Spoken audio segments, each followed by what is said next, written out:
Hello, welcome to Talk of the Town. I am your host, Abby on the Avenue, Marketing Director for Appleton Downtown Incorporated. Talk of the Town is a podcast where we shine a spotlight on the people, places, and passion in our community. Each episode, we engage in meaningful conversations with community ambassadors and local business owners as they share their stories about what makes our district thrive. Whether you're a history buff, foodie, music lover, or something in between, there's something here for everyone. Join us as we uncover the stories of what makes downtown Appleton one great place. Today, we have Erin Schultz-Wege, the Executive Director of SOAR Fox Cities, joining us on the podcast to talk about how her organization empowers people with differing abilities. They work to create a community where all individuals can be actively involved and have opportunities to maximize their full potential. Please help me welcome Erin. Hello. Thank you. Welcome. Thank you for having me. Yes. Thank you for coming on the podcast today to talk about all the great things that SOAR has to offer. And before we fully dive in and talk about SOAR, let's talk a little bit about yourself. Sure. All right. So I'm not native to the Fox Valley region. I am native adjacent. Can we call it that? I grew up in a small town about an hour south of the Fox Cities. Very familiar. We'd come up here often. I have family that do live here. And so very familiar with the Valley, very happy to come back to the Valley. Prior to this, I had been living on the Lakeshore for about 15 years. I was the executive director of a homeless shelter for families there. And my husband and I decided we wanted to get closer to my family. And so that's how I came back to the Valley and back to SOAR Fox Cities. The opportunity presented itself. And for once, I had great timing and was able to land at SOAR and then land in the Valley. That's awesome. I, too, am not a Fox Valley native. For those of you that didn't know, I don't even know if I've talked about that, but it's great to be in the area as well. There's so many good things, and I, too, would come up here for a lot of the fun stuff that was going on. So good to have you back here in the Valley. So you mentioned that you kind of came back to SOAR. So how did you get involved with SOAR, and how long have you been working with them? So I have been with SOAR for 7.5 years. I always kind of have to count it because, there's lots going on in the meantime during that 7.5 years. I came on board in 2018. It will be 8 years in January. And prior to that, I had worked a little bit with the disabilities community on the Lakeshore, but hadn't been hugely immersed in the community of caring for people living with developmental disabilities. In homelessness services, there was occasionally some overlap, but it really, we partnered with some of the organizations there, and it really piqued my interest of helping another population live their best life. Yeah, absolutely. Of course, to have that next level of, care and connection to people of that community, and just, the heart that you have to have is incredible. So it's always great to have people on who work with these amazing nonprofits that we have in the area and all the things that they do. So let's dive in and talk a little bit about SOAR. I was looking at the website, and there's so much history behind how this organization came to be, and I just found it really fascinating. So if you could share a little bit about, the start and how it's come to what it is today. Absolutely. So we started in the 50s, early 50s. A group of parents came together, and they were parents of a kiddo born with a developmental disability. And they, at the time, the common notion was that anybody living with a developmental or intellectual disability couldn't live a full life. I mean, the common notion at the time was they needed to be institutionalized. And this group of parents said, well, we don't believe in that, and we want something better for our loved ones. And they founded the ARC of Outagamie County. So that started in 1956. And then the ARC of Neenah Menasha followed shortly thereafter in 1957. They did operate for many, many years as separate organizations serving those two portions of the Valley, but came together in 2006 to become the ARC of the Fox Cities. And throughout that time, then we did a little bit more moving and shaking, continuing to provide programming. We moved downtown, so we are a kitty corner to where we are right now, just a couple of blocks off College Ave. Yeah. And actually co-purchased a building with Naomi Fox Valley. So we are co-owners of that building on Franklin Street. During that time then, or shortly thereafter, we also went through a name change. In 2014, we changed our name to SOAR Fox Cities. And, originally we were the ARC of the Fox Cities. And when the ARC was developed, again, way back in the 50s, and not by us. ARC is a national organization. It did stand for the Association for Retarded Citizens. So it was an acronym at the time. In 1991, the National ARC dropped that acronym and just became lowercase ARC, we say, ARC, and just said, we don't use that acronym anymore because the R word is not appropriate. It's not okay to use. There's campaigns around it, like spread the word to end the word. And, when we chose to rebrand as SOAR Fox Cities, it was because while we didn't not identify with the ARC, we also felt that we could do what we do in a better way and a more impactful way in the Valley for our participants by becoming SOAR Fox Cities. Yeah. You mentioned having read our website. I mean, we have lots of parent feedback on there and participant feedback that said, we're so thankful that you changed the name. Yes. Because regardless of going from acronym to no acronym, the R word is unfortunately still there. Still associated. Right. It's a shadow of its former self, and we're happy for that. And we hope that someday the word is eliminated completely. Yes, but absolutely. We felt that SOAR was much more identified with who we are and what we do. I mean, if you see our logo, we have the kite that runs through it. Yeah, I was going to mention that. And so SOAR is not an acronym. It's an ideology, how we operate. We, like the wind carrying a kite, want to help our participants soar above the barriers that a disability might create in their lives. So that's how we stand. That's where we work from. And that is our first foot forward in how we develop and provide services to youth and adults living with developmental disabilities. I love that. Yeah. And just the idea of thinking about that kite. And I love the logo that you guys have. And I'm glad that you explained that a little bit of just allowing those people to be able to soar and to thrive and just making that around that ideology. So I think that's, absolutely amazing. Like you said, regardless of what that last acronym may or may not have been or meant, I think what you guys have now is truly great and truly meets the mission that you guys have. So speaking of the mission, let us talk a little bit about that. What is SOAR's mission and vision, values, behind of everything you do? Absolutely. So our mission is empowering people with differing abilities.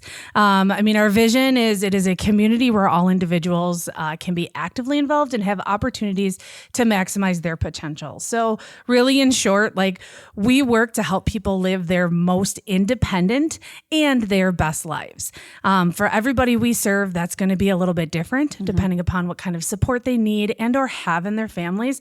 But is our goal to have that be self-determined. So each individual living with a disability determines their own future. They dictate what they do, don't do, so on and so forth.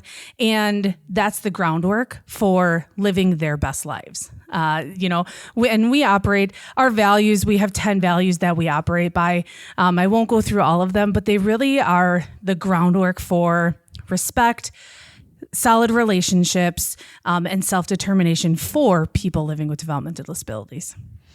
Absolutely. Yeah. And those are obviously some of the guiding principles of what you guys do. And I know we've been talking about them a little bit. So let's dive into talking about the people that you work with and how they benefit from SOAR and what you guys are doing. Absolutely. So on an annual basis, we serve about 1,200 people living with a developmental or intellectual disability. So those are youth and adults that have a diagnosis of some form that falls into the IDD realm, or you're going to hear me use a lot of different terms that are very interchangeable. Yes. And one of the top questions we always get is, well, what's the best thing to say? Yes. And we always say, as long as it's respectful. We follow a people first language model. So you've heard me probably say person living with developmental or intellectual disability.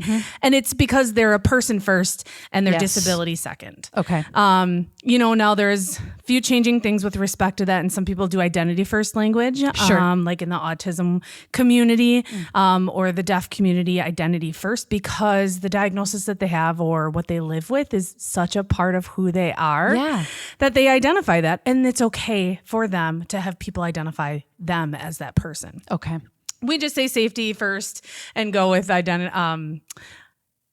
person first language. Yes. So you're going to hear me say a lot of interchangeable things. Know that all of them are okay. Okay. That's a good question, though, that I'm sure many people have, is how do we address that? Because you want to be respectful and you want to use that language that, isn't offensive to them or the people that work with them. So. Absolutely. It's the number one question. And I always say, like, it can all be used interchangeable. And in the end, ask the person you're talking with what they prefer. Yes. So, okay. So impact and what we do. So with that being said, like I said, 1,200 youth and adults living with developmental disabilities. On an annual basis, we also serve another 15 to 19,000 people in the Fox Valley. So these are caregivers, families, siblings, essentially anybody living with, loving, or caring for someone living with a developmental disability. And then beyond that, we also serve businesses and the general community in whole. So, an example of that is we've worked with businesses to do inclusivity training and DEI training on how to diversify your workforce through hiring people living with developmental disabilities. Yeah. So that 15 and 19,000 number encompasses all of those people. Yeah. And what we do in the broader Fox Valley.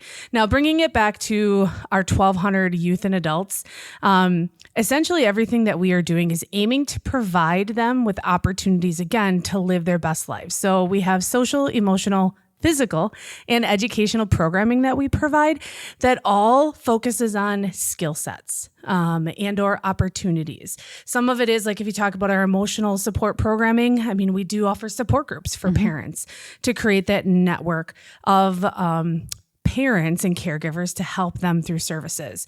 Some of it is creating networks for our participants. We have a couple of programs that serve young adults living with developmental disabilities because they don't have a place where they can socially connect in a safe way. Sure. So, our programming outcomes really, they're very specific to the person. Absolutely.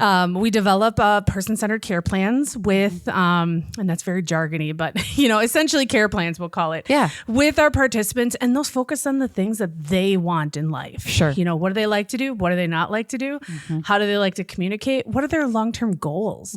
Do they want to live or use the bus? Do they want to drive a car? Yeah. Do they want to live in their own apartment? And so a lot of our outcomes are based on those things. Yeah. Yeah. There's definitely many different layers to the people that you serve, even just above and beyond those people with the differing abilities. Yeah. The people that, live with it every day as well, because obviously it goes beyond just that person and it's those surrounding them. And it's nice that you benefit them as well and support them as well with, your mission and vision and the things that you're doing. And of course, that person-centered care of everybody's got, everybody is, has different things, and the care plan for each person is very different, but looking at the broader scope of how a lot of those things can connect to each people, but also of course highlighting the fact that every person is different and the way that you're caring for them is different as well. So that's very important to recognize. Yeah. And I know that you have so many different programs that you offer. I think you said you have about 9 or 10 different programs and services that you offer. So we won't have time to talk about all of those today, but if you want to just give an overview or dive deeper into a few of them so people can, more finely understand what you guys do. Absolutely. We would be here all day if I was talking about all of our programs. So I'm going to break it down into 3 programs. I think 3 of our most popular, well-loved programs, starting with Special Olympics. So we have a Special Olympics program. We're actually the second largest Special Olympics program in the state of Wisconsin. I didn't know that. Yeah, we support over 200 athletes, and we have sports operating year round. We do 8 different sports. I have to count them out in my head. And I think there's only about 3 weeks during the year that there is not some sort of sport practice happening or competition happening. Okay. So that is, and we've had a Special Olympics program for 30 plus years, I believe. We are, affiliated with a program called Special Olympics Wisconsin. We like to talk about kind of the relationship there and what that looks like and how, we move through the sports program. I mean, Special Olympics Wisconsin is kind of the umbrella organization that governs the entire state. They really coordinate tournaments, make sure all of that infrastructure is in place. And then your local Special Olympics programs coordinate athletes. They pull teams together. They get volunteers, so on and so forth, and then support those athletes through competition and practices and partaking and being Special Olympics athletes. Yeah. So you guys are kind of at that base layer of coordinating some of those things with that larger organization. Yes. So that is definitely one of our most popular. I will just put a plug out there. Like we have bowling coming up soon. Ooh. And it's last year was 155 athletes that we had bowling. So we fill a bowling alley for 12 weeks every Monday.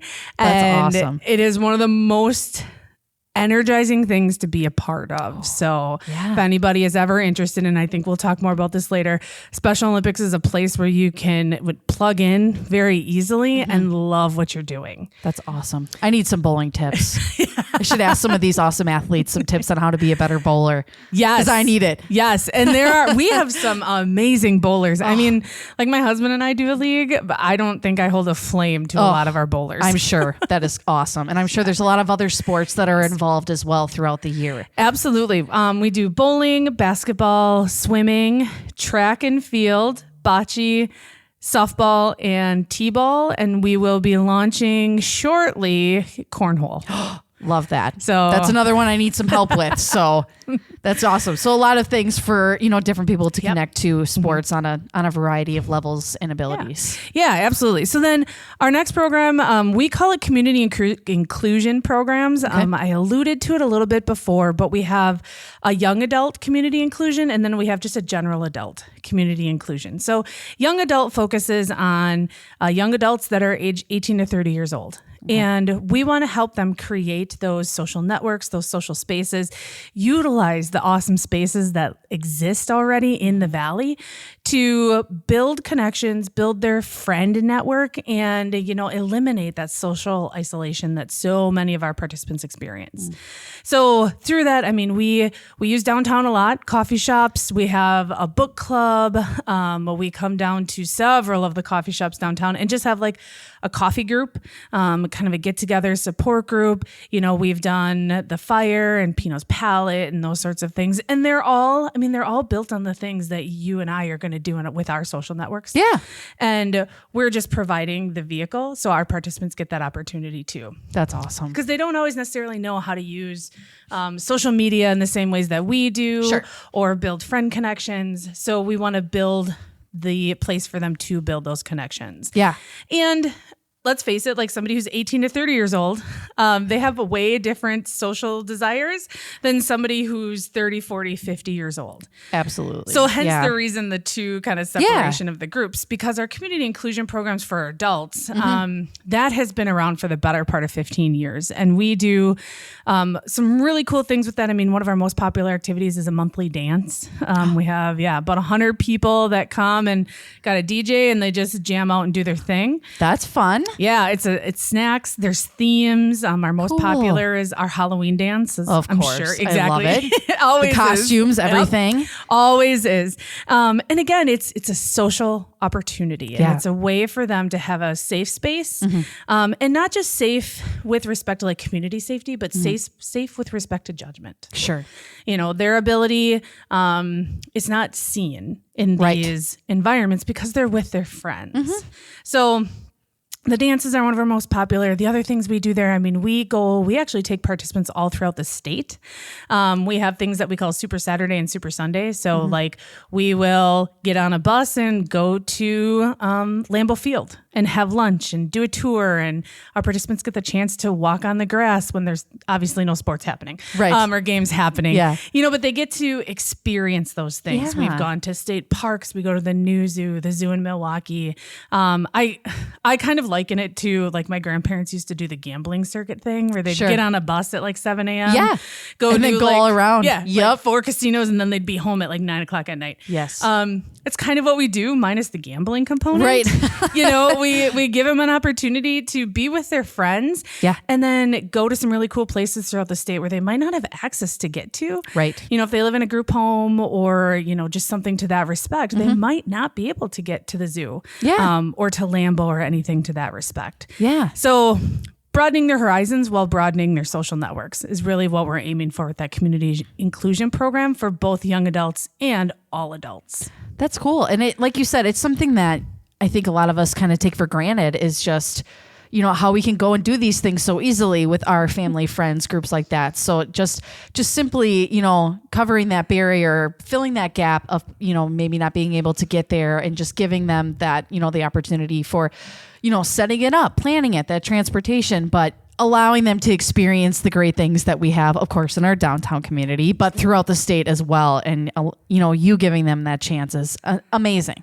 Yeah, thank you, first of all. And it's so, it's just really, it's energizing. It's so fun. It's very, I get a little teary-eyed talking about it sometimes because many of our participants don't get those opportunities. I mean, when you talk about social isolation and, obviously on the other end, social connectedness is not something that comes naturally all the time to all of our participants. And then when you look at social isolation and how that impacts mental health, how that impacts physical health, and, whatever we can do to reduce those barriers, pull away, and give them an opportunity to get out of their homes is what we are aiming to do. Absolutely. Yeah. And I'm sure just seeing them enjoy those things and the smile on their faces, I can only imagine just, how rewarding that is to give them a cool experience like that. Absolutely. Yeah. Thank you. And the competition, I'll throw out the competition because whenever there's we do a costume contest at our Halloween dance, our participants are competitive. Ooh, I like it. Bring the heat. Yeah, absolutely. And if you can handle it, that's cool. Move on because they're fierce. That's awesome. I love that. So then the third program I'll talk about is in general, we talk about our youth programs. This is a program for us over the last 3 years that they've just exploded and grown exponentially. One program within that we call Beyond the Classroom. It's actually a partnership with Appleton Area School District, and we provide functional learning skills for high school students living with developmental disabilities. These are kiddos that have completed all their credits for graduation, but maybe need a little bit more hands-on learning in skills to be independent. So, we work with up to 22 students each semester and get them engaged in things like learning the value of money and then deploying those skills downtown at a coffee shop. Yeah. What can you get at a coffee shop for $10? And if all you have is $10, but you want $25 worth of stuff, which we've all been there. Right. Absolutely. How do you cope with not being able to, get everything that you want? How do you budget? How do you pivot to get what you want within your budget? Yeah. We also, within that work on social skills for independence. We work with Valley Transit and do travel training, use the buses at every opportunity that we get. Because again, not all of our people or participants will be able to get a driver's license. Right. So if they can't, how can we reduce barriers to them getting out and about into their communities? Yeah. And the easiest way for that is public transportation. Absolutely. So, we work closely with Valley Transit in providing those things with the participants. And it's really cool to see the progression of that. So it's 22 students per semester, and students can repeat semesters. And this last year, we had a couple of kiddos whose graduations we were invited to. And their parents, they say things to us. One was a parent who said, I just never thought he would be able to take part in these kinds of programs. Right. And for us, we're providing the opportunity. We're the vehicle. Yes. Give us the driver, both sometimes figuratively and literally. Yep. Both. Yep. Absolutely. And so give us your kiddo. Yes. Give us the care of your kiddo during those couple of hours that they're with us and let us support them in taking some risk in the community. No detriment to anybody and never intentional is my assumption, but sometimes kiddos and adults living with developmental disabilities are underestimated. Yeah. And we refuse to do that. Yeah. And we talk about that all the time where we have stretch goals and we will push our participants and our kiddos to do things that they never thought they could do before, that maybe they were told they couldn't do before. Right. Because you don't really know until you try. And you're failing forward. Yeah. So you're in an environment where we're there to support you. We're going to help you problem solve out of it. And in the end, maybe you figured out that you could do something you never thought you could do, which just puts you one more step closer to living independent. Yeah. I mean, the world has changed. 50 years ago, it was someone with a disability needs to live in an institution because they can't have a fruitful life. Right. Now it is, and we're really getting closer to this, is fully inclusive communities where people with disabilities, without disabilities are living together. They're commingling in apartments. They're living in communities where no one is seen for their ability or their disability. They're seen as a human. Yes. So we want to make sure that our participants can fully partake in that because they deserve it. It's very cool to hear about how community forward you guys are, talking about how obviously, first and foremost, the support of those people that are taking advantage of your programs, but just how much you immerse yourself, those members and everybody in the community to what's already going on is really cool to hear. Thank you. Yeah, we try. The Valley provides, and downtown specifically, provides so many cool opportunities for participants and families and, the people in general that live here.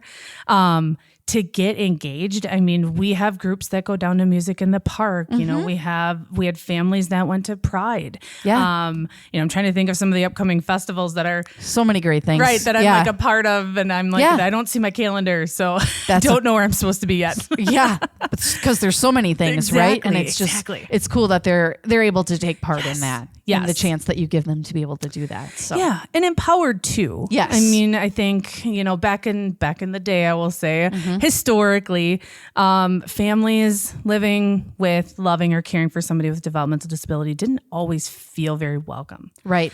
In the community. Maybe their kiddo stemmed or, they had unique coping behaviors to them, which were things that made them stand out. Right. And we have worked on both ends, to give parents and participants the encouragement and the confidence to go into social settings and to be parts of their communities, but also, we're working with the community. Yes. In how do you be inclusive? How do you see past ability or disability and work on full inclusion of everyone in your community? And I have to say that downtown in the Valley is just awesome at that. Like so amazing. That's great. Yeah. Yeah. So as we're talking about, some of the activities and these things that you kind of offer throughout your organization, do you have to be a member to participate in these? You do not. Okay. Nope. We do have a membership opportunity if you'd like to be an individual member or a family membership. Yeah. But you don't have to be a member to participate. Most things do, though, require registration. Okay. And you can do that via our website, call in. Most things are advertised on our website, but also we have a monthly newsletter that we send out that lists the activities for the following month. That's awesome. There's so many great resources on their website to just see all the things that are going on about who they are and the things we're talking about today. So definitely check them out. We'll talk about that a little bit later as well. So as someone, who's hearing about SOAR and they, maybe this isn't something that directly, affects them in everyday life but they want to support your organization, how can they do that? Absolutely. So I alluded a little bit before to volunteer opportunities. They are practically unmeasurable in our organization. Yes. So everything I talked about, what we do, the activities, if I list it out, it's a minimum of 365 individual opportunities to engage on an annual basis. Yeah. And that doesn't take into account all programs. Right. That's just a handful of programs, frankly. But we do all of that with 16 staff. Not including myself. So that's incredible. It is amazing. Like I am truly blessed to have the team that I have because they're so passionate, they're dedicated, and they're just amazing. They have a true heart for what we're doing, but we need volunteers to help them do it. Yes. They create a huge impact with the folks we're serving, and volunteers play a huge role in that. Yeah.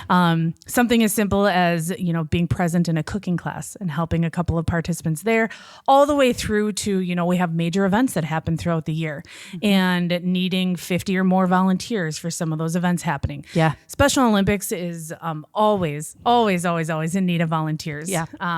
Whether it is coaching a sport or just being there to support the sport. Yeah. Like I said, bowling. We have one bowling coach. Yeah. But she's spread pretty thin across 155 bowlers. Right. So, she needs volunteers at each lane to kind of help the participants there, give them guidance. And to be fair, you don't have to be a sports buff. You don't even need to know anything about the sport, frankly. we're going to help you have all of that. Yes. We're going to give you some direction in that. And our coordinators there and our coaches there to have that knowledge. Yeah. So volunteering is a huge need with us and a huge opportunity to engage. Beyond that, gifts of resources and talent are also always appreciated. We do have, a pretty diversified funding sources, and we do bill for some of our services. So we work with Medicaid and our local, what are called managed care organizations to get some services paid for participants. But there's always gaps. And there are things that we aim to provide as low cost or no cost as possible. Yeah. Because, things like Medicaid come with rules. Right. With which that can pay for certain things and can't pay for other things. Right. And the programs that we provide, whether needed, I shouldn't say needed, but maybe they might not fall within the parameters of what Medicaid wants to pay for. Yep. But we feel that they are very needed, and our participants feel that they're very needed. Yeah. So those are things that we support through grant funding, individualized donors, and our partnerships. Yeah. Like I mentioned, we work with partners in any respect that we can. Yep. Lots of the businesses downtown see us often, and we frequent them to provide them services or participant services, but them business as well. Yes. Support on both sides. Absolutely. So any partnerships and resources with that respect are also very welcome and very needed. Yeah. Absolutely. So a variety of ways, whether it's your time, your resources, or, financial support. There's a lot of ways that somebody can come in and support your organization. Absolutely. Yeah. So as we're wrapping things up here, I know we covered a lot today, but what is one thing you would want someone to remember about SOAR Fox Cities after listening to this episode? So, in prepping, I had the most perfect thing, and now I don't have it. But no, it's, I just want people, it's not necessarily to remember about SOAR Fox Cities, but it's about our participants. Yes. In that anyone living with a varying ability or a disability, they can live as independently as you and I do. Yes. It might just look a little bit different for them. And if there's any one thing that you can do in this community, it is advocate for individuals living with disabilities, whether it is, advocating for them to live independently, utilize businesses independently, so on and so forth. If you're advocating for spaces to be accessible, inclusivity, just remember that, because people living with disabilities, are such unique people. Yes. And they're absolutely amazing. They're amazing problem solvers. Yeah. Because they need to survive in their lives.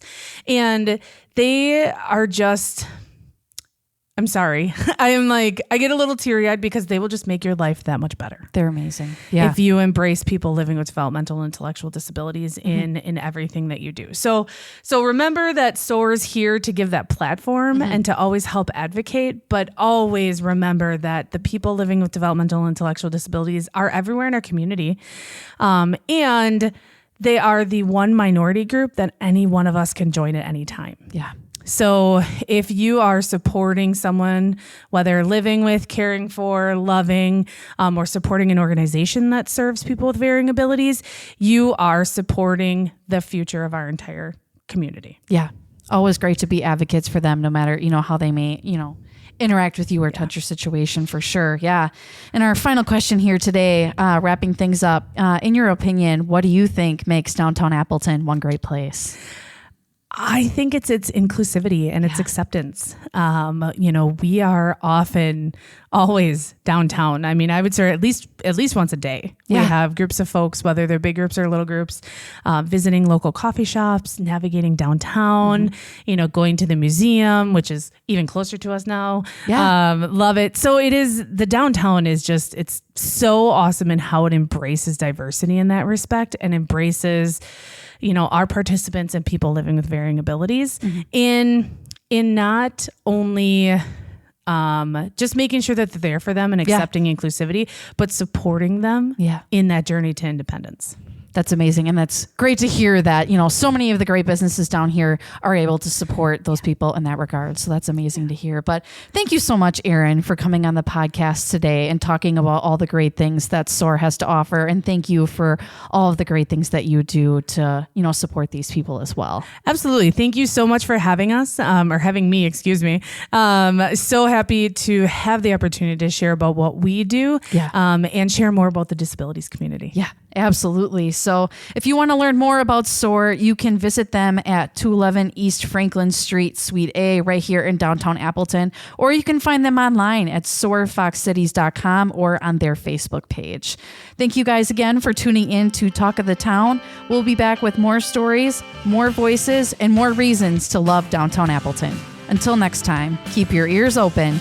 You just might be hearing the next Talk of the Town.